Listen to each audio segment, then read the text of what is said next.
पटवारी और लेखपाल दोनों सेम जॉब हैं या अलग होते हैं? दोनों का काम क्या होता है? किस तरीके से बन सकते हैं? क्या क्वालिफिकेशन चाहिए? कौन सा एग्ज़ाम देना होता है? क्या एज लिमिट होती है? इसके अलावा ट्रिपल सी सर्टिफिकेट ज़रूरी है या फिर नहीं? अलाउंसेज, करियर, प्रमोशन, सब कुछ डिटेल से बात करेंगे। बस आप वीडियो को ध्यान से देखते रहिएगा। चलिए सबसे पहले फ़र्क समझ लेते हैं कि फ़र्क कुछ है या फिर नहीं है लेखपाल और पटवारी में। देखिए दोस्तों, ये जो पोस्ट है दोनों राजस्व विभाग से रिलेटेड पोस्ट है। मतलब कि विलेज के लेवल पर अगर हम देखें, गांव के स्तर पर, तो राजस्व का अधिकारी होता है पटवारी या फिर लेखपाल। देखो होता क्या भाई, अपने उत्तर प्रदेश में लेखपाल बोलते हैं, इसी पोस्ट को मध्य प्रदेश और राजस्थान बिहार में पटवारी बोलते हैं। ठीक है, तो लगभग सेम ही जॉब है, सेम ही काम होता है, बस नाम थोड़ा अलग है स्टेट के अकॉर्डिंग। और यूपी में भी कभी कभी पटवारी बोल देते हैं इस पोस्ट को। ठीक है, लेकिन अधिकतर लेखपाल यूज करते हैं। तो समझिएगा कि काम भी लगभग सेम है, दोनों पोस्ट सेम है, अलग नहीं है, बस नाम का अंतर है, अलग अलग जगह पर नाम अलग अलग है। ठीक है, चलिए अब बात करते हैं काम की। भैया काम क्या होता है? तो इनका काम क्या होता है? ज़मीन का रिकॉर्ड रखना। चाहे पटवारी हो चाहे लेखपाल हो, उनका काम क्या है? ज़मीन का रिकॉर्ड रखना, कहाँ पर कितनी किसकी ज़मीन है, कैसी है, क्या यूज हो रहा है, क्या होना चाहिए उसका। ठीक है, वो भी देखते हैं। इसके अलावा म्यूटेशन यानी कि जो दाखिल खारिज वाला काम है, जो नामांतरण वाला काम है, वो भी देखते हैं। कोई ज़मीन लेता है तो उसका म्यूटेशन, या फिर कोई प्लॉट लेता है उसका म्यूटेशन, ये चीज़। ठीक है, इसके अलावा रेवेन्यू राजस्व कलेक्शन का काम और सरकारी काम जितने होते हैं डॉक्यूमेंट वेरीफाई करने वाले। देखो अगर आप निवास प्रमाण पत्र बनवाते हो या फिर अपना जाति प्रमाण पत्र या फिर आय प्रमाण पत्र बनवाते हो, तो उसका जो वेरिफिकेशन का काम है कौन करता है? लेखपाल के पास जाता है। जब आप ऑनलाइन करवाते हो उसके बाद वेरीफाई होता है, उसके बाद तब बन करके आता है, तब आप CST से उसको निकलवा लेते हो। ठीक है, तो ये जो सरकारी काम है ये भी होता है। इसके अलावा और भी कई सारे सरकारी डॉक्यूमेंट बनते हैं, उनमें भी लेखपाल का या फिर पटवारी का रोल रहता है। तो ये रहता है काम। ठीक है, अब बात करते हैं क्वालिफिकेशन की। तो देखिए उत्तर प्रदेश अपने यूपी की बात करें तो अभी जो क्वालिफिकेशन है इस पोस्ट के लिए वो है 12th पास, मतलब कि 12वीं पास कर रखे हैं।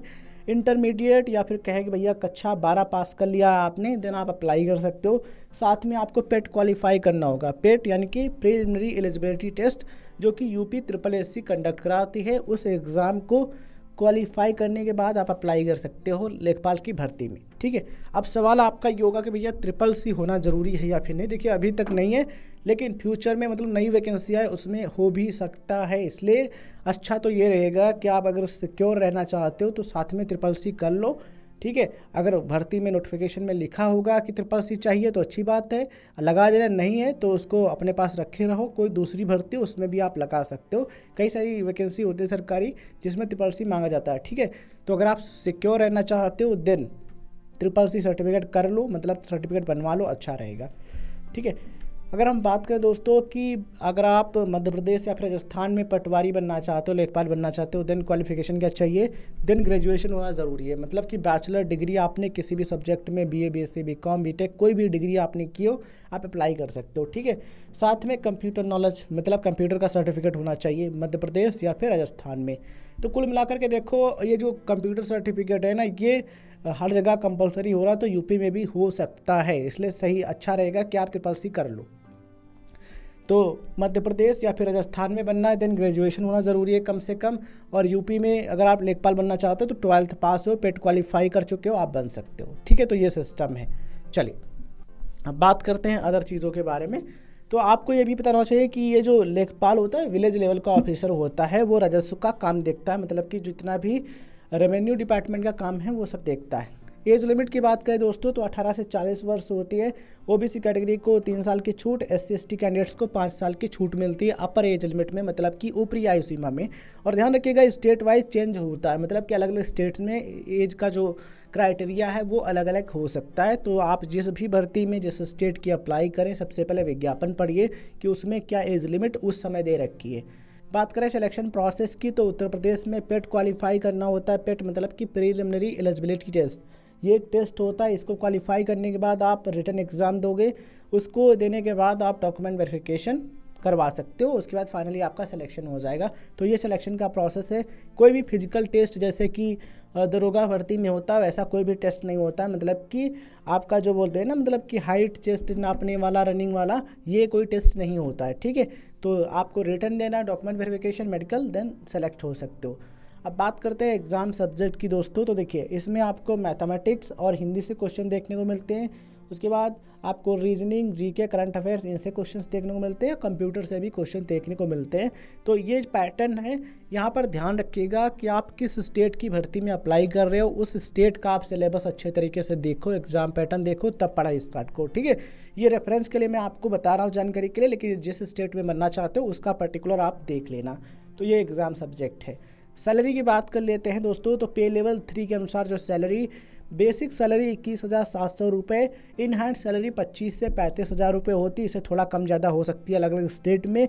DA और गवर्नमेंट बेनिफिट, मतलब कि जो सरकार के द्वारा जो भत्ते मिलते हैं, जो सुविधाएं मिलती हैं, वो मिलती है, ठीक है। तो मान सकते हो 25 से 35,000 रुपये की रेंज में सैलरी मिलती है, ये तो सरकार देती है। चलिए अब बात करते हैं जॉब रियलिटी की दोस्तों। तो देखिए, फील्ड का काम रहता है, मतलब कि आपको ऑफिस में भी बैठ के कुछ काम देखना होता है और फील्ड में भी आपको काम देखना होता है। बैठते काम या आपको तहसील में मिलेंगे, ठीक है, तहसील में आपको लेखपाल मिलेंगे। वहीं इसके अलावा फील्ड में भी जाकर के आपको सर्वे करना होता है, रिपोर्ट लगानी होती है। मतलब कोई दाखिल खारिज के लिए डालता है ना फॉर्म, तो उसकी जो रिपोर्ट है वो लेखपाल ही लगाता है। इसके अलावा कोई भी ज़मीन है उसका सर्वे करना, जांच करना, अगर कोई दिक्कत है तो उसका कंप्लेंट करवाना, कई प्रकार के काम जो है लेखपाल देखता है। तो भैया फील्ड का काम रहता है, फील्ड में जाना होता है। गांव में ड्यूटी हो सकती है, ठीक है। पब्लिक डीलिंग करनी होती है, यहाँ पर ऐसे नहीं ऐसे करना, ये नहीं ये करना, बहुत प्रकार का काम होता है, ठीक है। तो रेस्पेक्ट प्लस जॉब सिक्योरिटी वाली जॉब है, आप कर सकते हो। प्रमोशन की बात करते हैं तो पटवारी या फिर लेखपाल से रेवेन्यू इंस्पेक्टर बन सकते हो, मतलब कि राजस्व निरीक्षक, ठीक है। प्रमोशन से देना आप नायब तहसीलदार भी बन सकते हो, उसके बाद तहसीलदार बन सकते हो। बस इसमें भैया टाइम लगता है, लेकिन अगर आप जल्दी बड़ी पोस्ट पाना चाहते हो लेखपाल से, तो साथ में तैयारी भी करते रहो। उसके लिए क्या करना होगा, देखो, अगर आपको नायब तहसीलदार बनना है, देन UPPCS का एग्ज़ाम होता है, UPPSC, Uttar Pradesh public service commission. इसी तरीके से अलग अलग स्टेट्स के जो लोक सेवा आयोग है, राज्य लोक सेवा आयोग, वो भर्ती कराते हैं नायब तहसीलदार या फिर तहसीलदार की भर्ती, ठीक है। उस एग्ज़ाम को क्वालिफाई करके, उसमें 2-3 चरण होते हैं, प्री मेंस होता है, इंटरव्यू होता है, उसको पास करके आप नायब तहसीलदार बन सकते हो, प्रमोशन से फिर तहसीलदार बन सकते हो। तो इस तरीके का सिस्टम होता है। अब सवाल ये आता है कि ये जॉब किसके लिए बेस्ट है। देखो, अगर आप 12th पास हो, ग्रेजुएट हो, अपने स्टेट में ही जॉब करना चाहते हो, मतलब अपने राज्य में ही, देन आप जल्दी जॉब चाहते हो, बहुत बड़ा एग्ज़ाम नहीं क्वालिफाई करने का टाइम आपके पास है, देन आप 12th या फिर ग्रेजुएशन के बाद अप्लाई कर सकते हो। इसमें एग्ज़ाम क्वालिफाई करके लेखपाल बन सकते हो, प्रमोशन से फिर इससे जो बड़ी पोस्ट है वो भी आप पा सकते हो। तो ये वीडियो जानकारी आपको कैसी लगी कमेंट सेक्शन में ज़रूर बताना। और आप नेक्स्ट वीडियो किस टॉपिक पर देखना चाहते हो या फिर किसके बारे में जानकारी चाहिए, कमेंट करो, वो टॉपिक नोट कर लेंगे और जल्द ही उस टॉपिक पर वीडियो बनाने का प्रयास करेंगे। धन्यवाद। जय हिंद, जय भारत।